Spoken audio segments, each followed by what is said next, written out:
argued that on May 3rd, in the town of Burlington, committed murder in violation of General Laws, Chapter 265, Section 1. I'm sorry, Go ahead, please speak to this now. I have.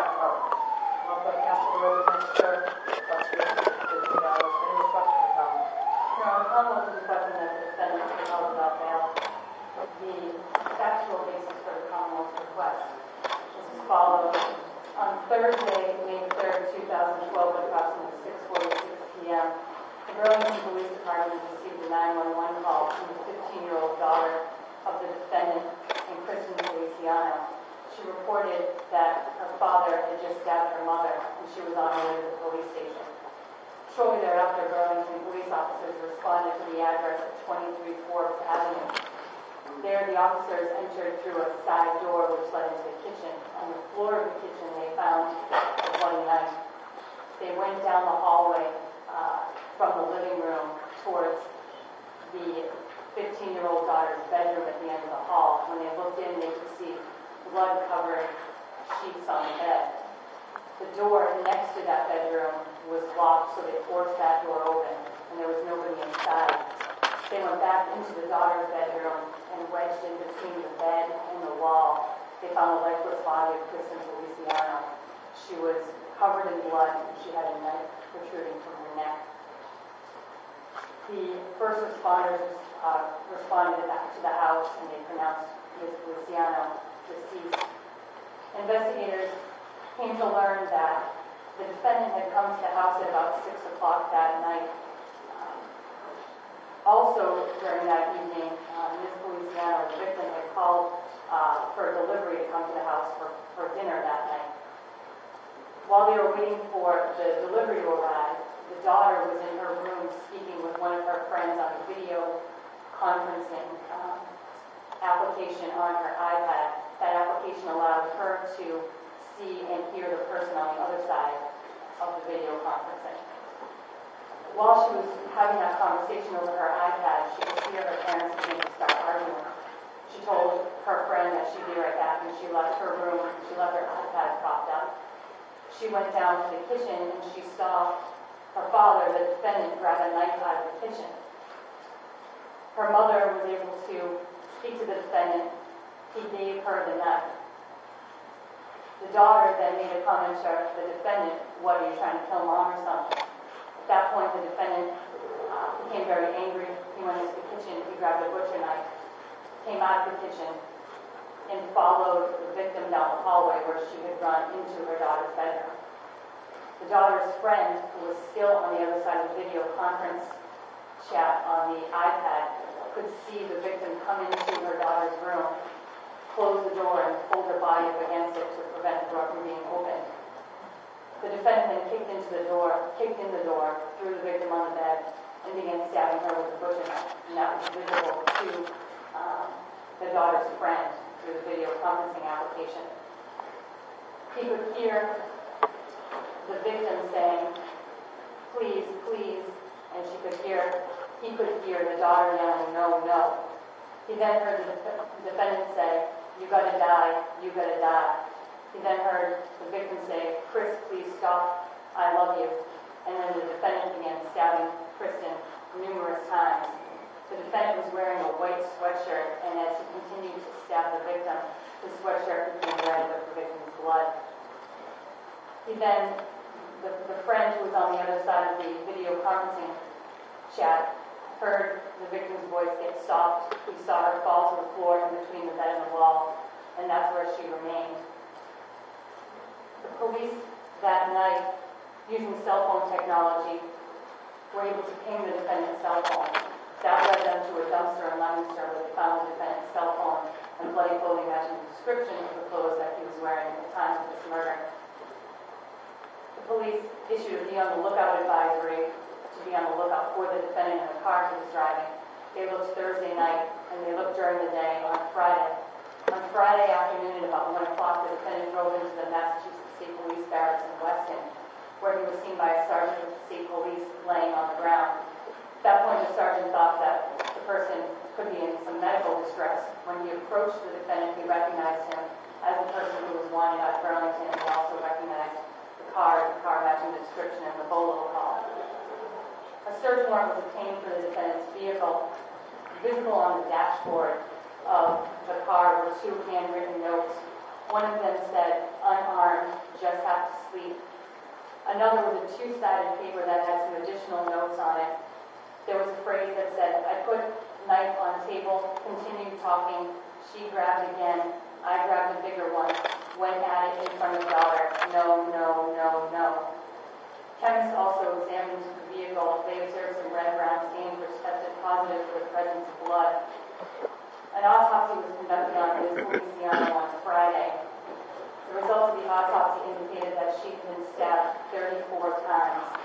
Stab wounds affected her lungs, with the fatal stab wound going directly through her neck, entering one side and exiting the other. She also had evidence that she had attempted to defend herself from the defendant's attack. She had defensive wounds on her hands and her arms. The medical examiner opined that there were two knives used in this homicide based on the observations of the injuries. The cause of her death was determined to be sharp force injuries to the victim's neck and chest, and the manner of her death was determined to be a homicide. Your Honor, the Commonwealth is requesting that the defendant be held without bail based on the violent and brutal manner of the death that Mr. Feliciano suffered, as well as the danger he would pose to the public if released and the risk of flight that he already demonstrated that he is.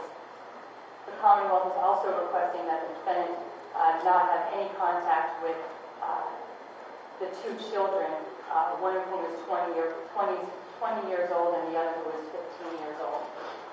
So for those reasons, the Commonwealth is requesting that the defendant be held without bail. Counsel, any objection?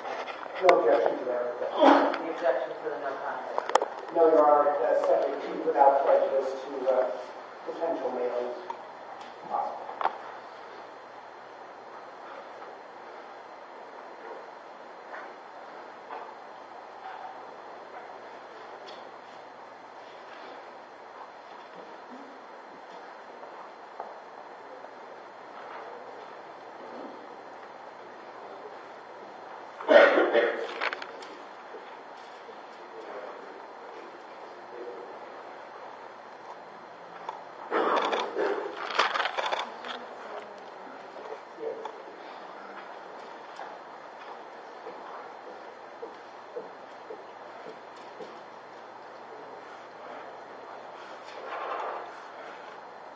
Counsel, you had asked that Mr. Piantedosi be interviewed concerning his competency. That's correct, Your Honor. Bring the document.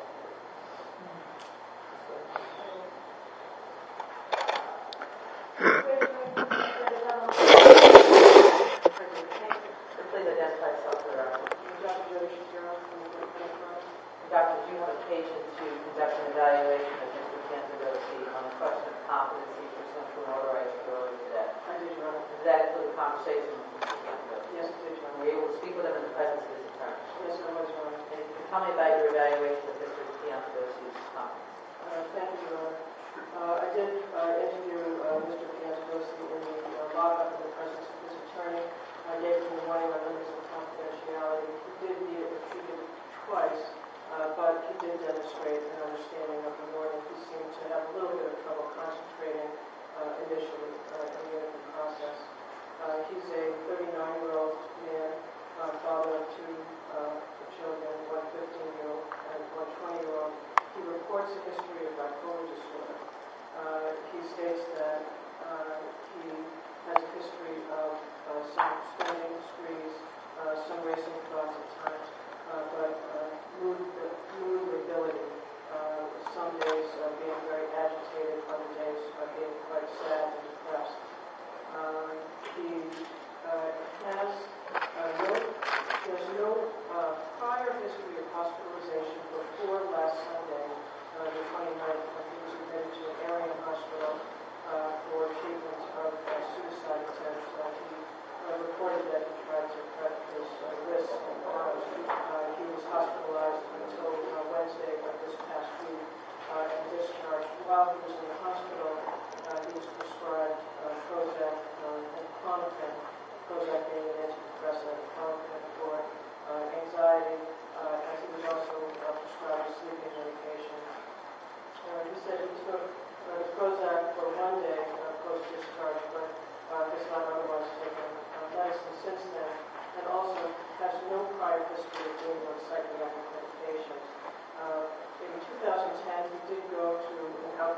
setting, was prescribed some antidepressant medicines, but never took them. He has been unemployed for the last 4 months. He's been living with his parents for about the last 6 weeks. Today, when I talked with him, he is well-oriented. He reports no voices, no paranoia. He does seem to be non-psychotic. Emotionally, he's a bit flat and restricted, but at one point in the interview, he did begin to tear up. He tells me he is not suicidal, and today has no wish to harm himself, and that he has no wish to harm others at this point. I reviewed various confidence-related questions with him. He understands that the charge is a murder charge.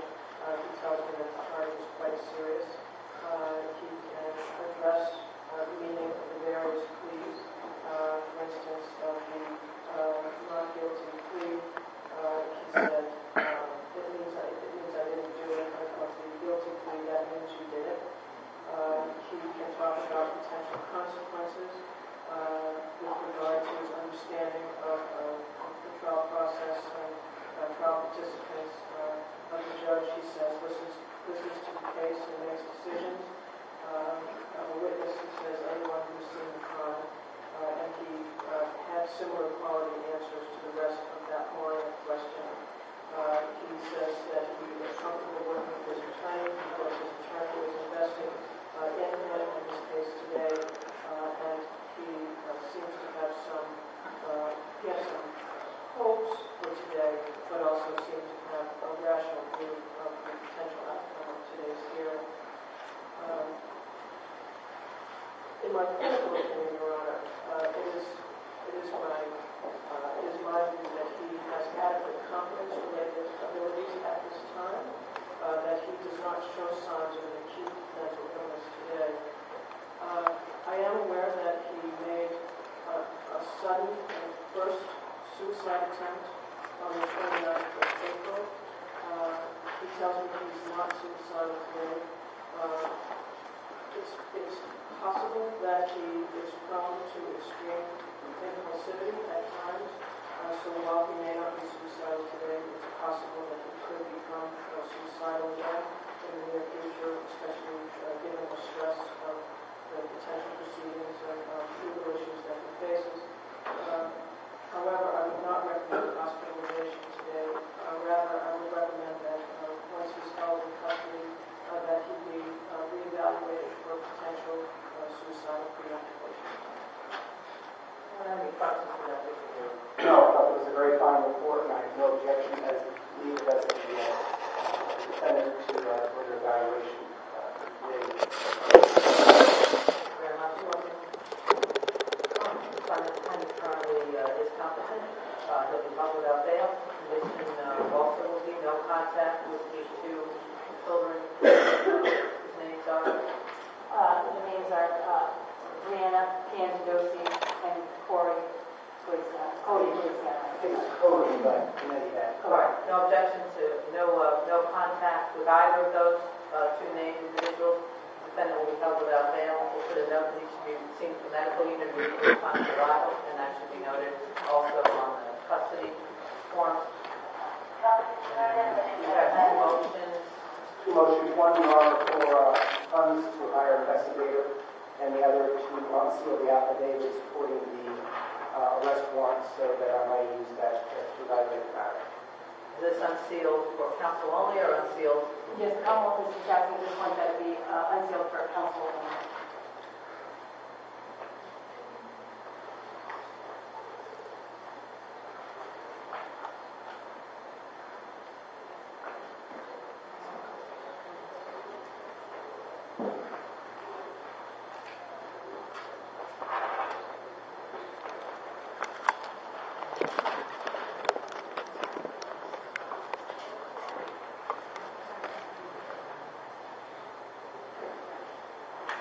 Another date, you have a date for a public prosecution? Oh, 4 weeks? 4 weeks, Your Honor?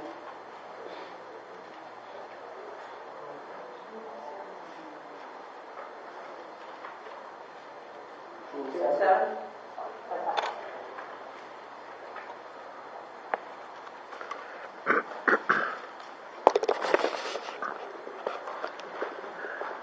Piantedosi, for the record, the court has entered not guilty plea on your behalf. Attorney Flora is assigned to represent you. Court orders that you be held without bail pending a probable cause hearing in this court on June 2nd at 9 a.m. Court orders that you have to stay away from and have no contact with the two children named in this complaint, Brianna Piantedosi and Cody Feliciano.